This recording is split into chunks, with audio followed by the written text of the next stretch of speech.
My poll numbers are up since the very boring, record-setting low, the ratings that is, they were low ratings, debate that everybody wanted me to do, and now they said it was brilliant that you didn't do it. Leading by big numbers, we are leading by numbers like nobody's led before. I made the right decision, and we broke all records with the Tucker Carlson interview. We had 261 million people watching, whereas the debate only had 11 million people. That was a record low. So we had a record high and a record low. And it was a lot of fun, and congratulations to Tucker Carlson. Great job. Boy, oh boy, oh boy, oh boy, oh boy. We got to talk about President Trump. Teflon Don. And since he has a mugshot now, I guess I can say that Trump is that, yeah, right? Again, I'm just saying, according to some people I've seen on the internet, Trump is that, yeah, okay? And that, yeah, Trump is proving once again that the man truly is Teflon, okay? I mean, nothing works against the guy, okay? Because I think it's safe to say that the indictments against him that come from the Democrats, the politically motivated indictments against him, have officially backfired, as polls are showing that the man is gaining support within the GOP, the Republican Party, with each new indictment.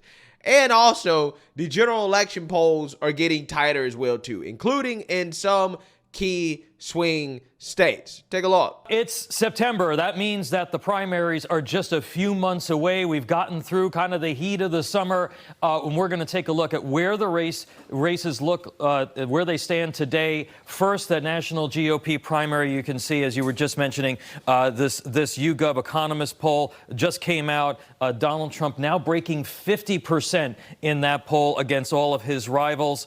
And so it does look like we're going to see, at least at this point, a Trump versus Biden rematch, which a lot of Americans say that they're not thrilled with, but that seems to be where the polling is going. Let's take a look at where the head-to-head stands today. Again, a YouGov Economist poll within the margin of error. And this is one of these things that we have seen over and over the last number of months, whether it's Biden slightly ahead or Trump slightly ahead. This is a horse race, folks, and we're going to continue to be following these polls and the trends as we go into the fall and into the primaries here at Newsmax. Now, one of the things that you'll hear me say over and over is that we don't have a national presidential election. We actually have 50 statewide races that make up a presidential election. So we're going to be bringing to you the state polls, and we're going to see more of them as we get into the fall and into early next year. Let's take a look at one that came out in early August in Arizona, key swing state. You see Donald Trump up by 2. He just barely lost the state in 2020. He's up by 2, but again, within the margin of error. Let's go over to Georgia.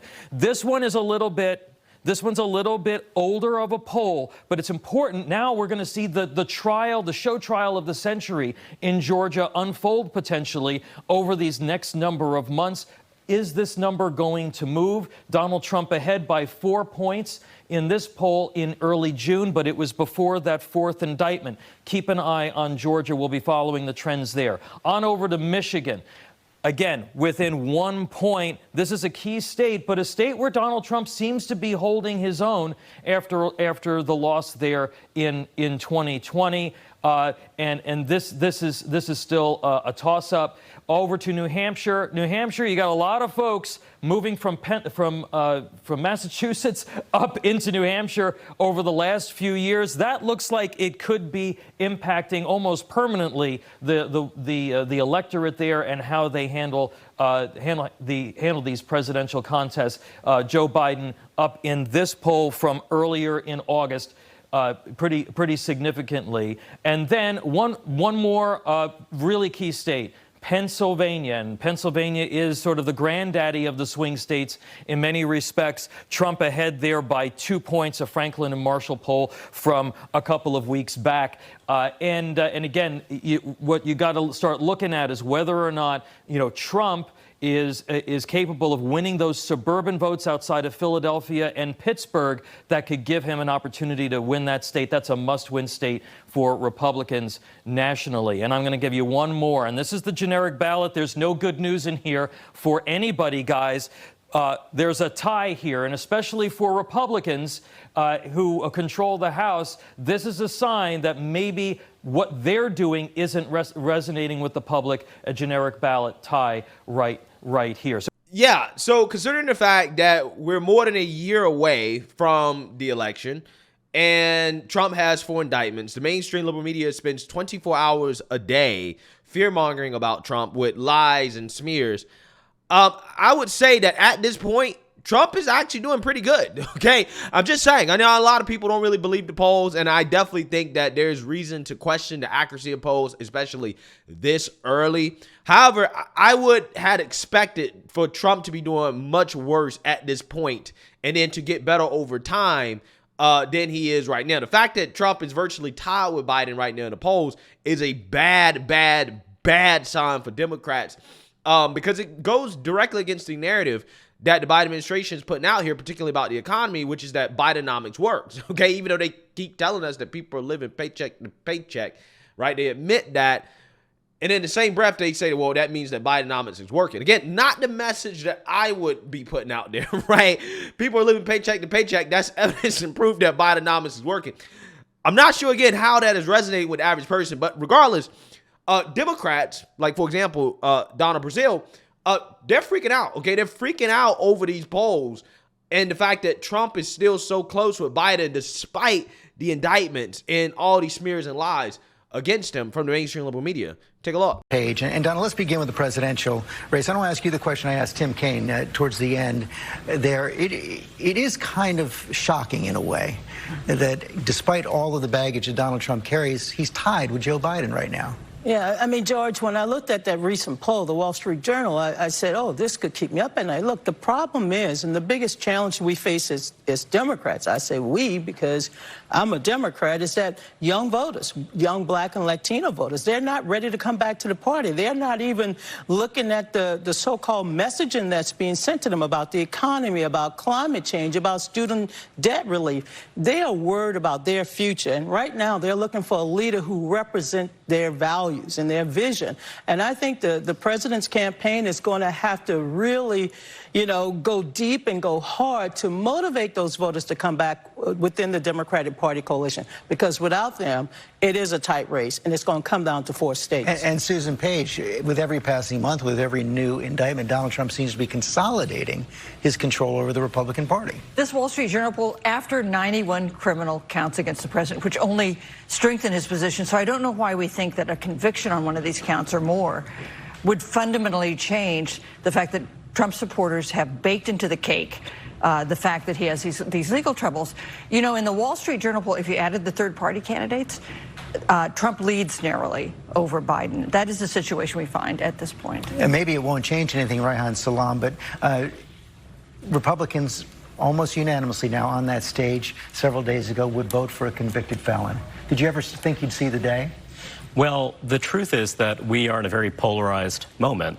And when you're looking at the Republican Party, it is strikingly unified. If you look at the most conservative voters in the party, they back the former president disproportionately. If you look at more moderate voters, female Republican primary voters, he just really has a lock on both wings of the party, so to speak. And that's something that any rival has to appreciate it and respect. So what does the rival do, though? Do they? Right now, it seems most of them are treating the former president with kid gloves. At some point, is one of the rivals going to have to go after him directly? Well, it looks as though his rivals are hoping that he's somehow taken off the board. They're relying on some intervention, perhaps the prospect of the lawsuits proving so burdensome that he decides to step aside. There doesn't appear to be anyone who wants to frontally attack him, with the exception of Governor Christie. This is important for Democrats to get. This is not going to be a cakewalk.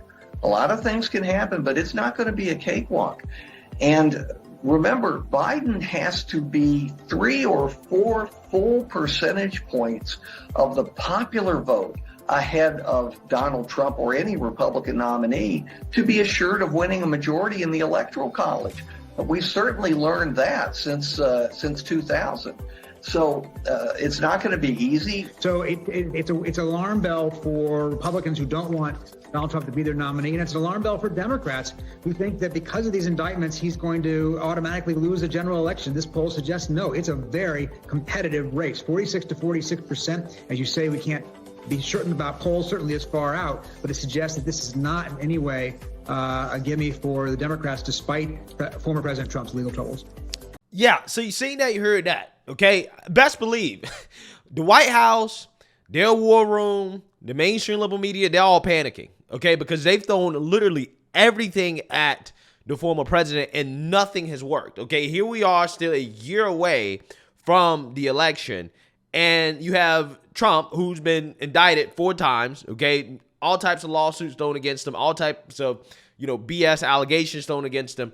And he's basically tied with Biden, which means that he probably has some room to grow in regards to gaining more support. And that's probably what's going to end up happening, okay?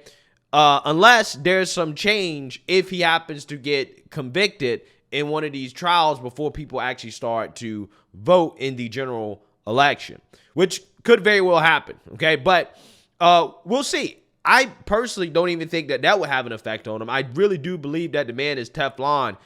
And because of that, Democrats, again, are going to try everything that they can in order to get him out the race, okay? The latest stunt is to try to take him off the ballot using the 14th Amendment, okay? You're going to see a ton of lawsuits that are going to pop up in various states that are going to try to take Trump off the ballot, okay? Like, for example, Florida and New Hampshire. Now, in Florida, they've already dismissed the lawsuit because the judge basically says that the plaintiffs lack standing. Now, in a nutshell, what she essentially argued is that an individual citizen does not have standing to challenge the qualifications of a presidential candidate or somebody that's running for political office. She also said that January 6th, what happened at the Capitol that day, the alleged damages from that are not cognizable and that they're not particular to these individuals, okay? So,